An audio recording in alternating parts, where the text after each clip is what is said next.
I'm pleased to introduce our third Illumination Cancer Frontier Series video. This month, we will hear about the science and innovation made possible by giving to the Cancer Frontier Fund. As of 2020, the Cancer Frontier Fund has supported over 96 research projects supporting all forms of cancer. The fund has a tremendous track record for leveraging additional dollars from federal agencies like the National Institutes of Health and the National Cancer Institute. Let's hear more about that now.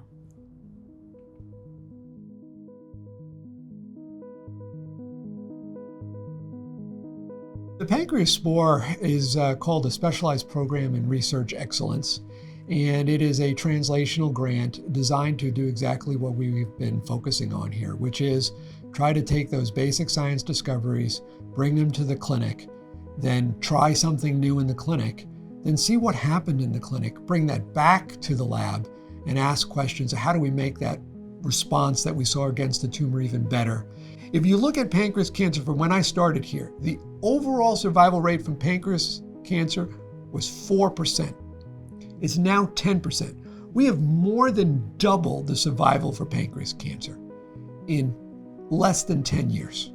And so the spore really is a big grant. It was about $12 million over 5 years that allowed us to build a lot of infrastructure, grow a lot of young investigators, and bring a lot of new ideas to the table that we wouldn't have been able to do. And we only got there because we had some great investment in the beginning from philanthropy. The way that we're set up intellectually, when you write a grant and you send it off to the government, it's a de-risk system. So they're looking for what might be risky and what's not going to work, and sort of get into this mindset of, well, we don't want to really spend a lot of money on something that might not work. So we're a little bit afraid to take those big risks on the groundbreaking stuff. And so as a scientist, we have this sort of situation where we have a new great idea. But until we de-risk it, until we get rid of some of the stuff that's going to get criticized, it's never going to get funded. Philanthropy comes into this early part. You get a young person who shows up and it says, I got an idea of how this might work, or I have an idea of why this might not work, or I have an idea of what might be a little bit out there, a little bit odd, a little bit of a different angle towards cancer, and it's not going to be well received until it's de-risked. If you're hitting 100 or 10% success in research, you're a star.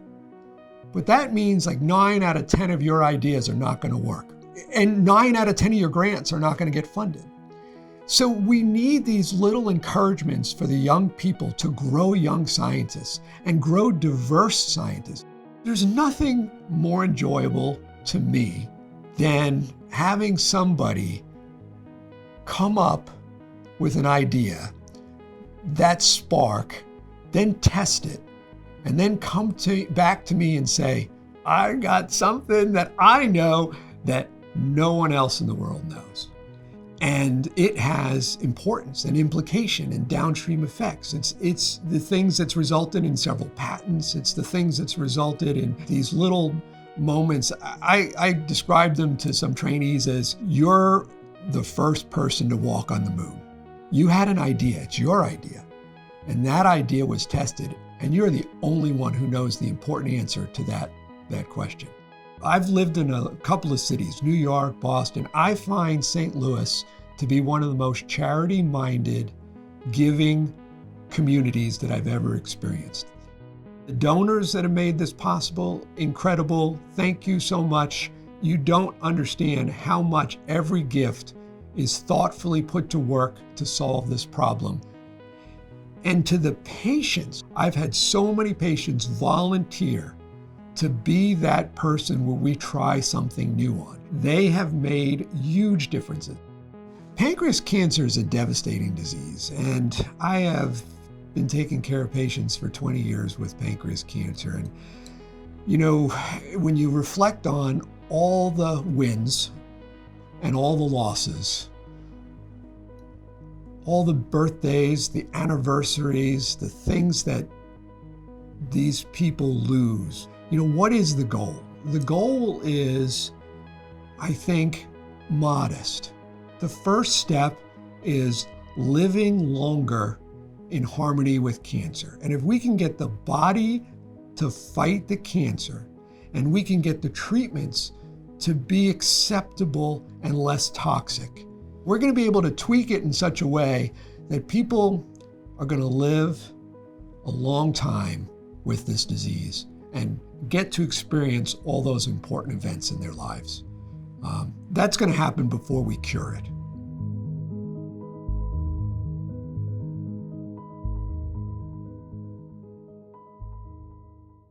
Isn't it incredible to see what your generosity can do? Don't forget to share your story. And if you have any questions, just reach out to the foundation team. Their information is listed below. See you next month.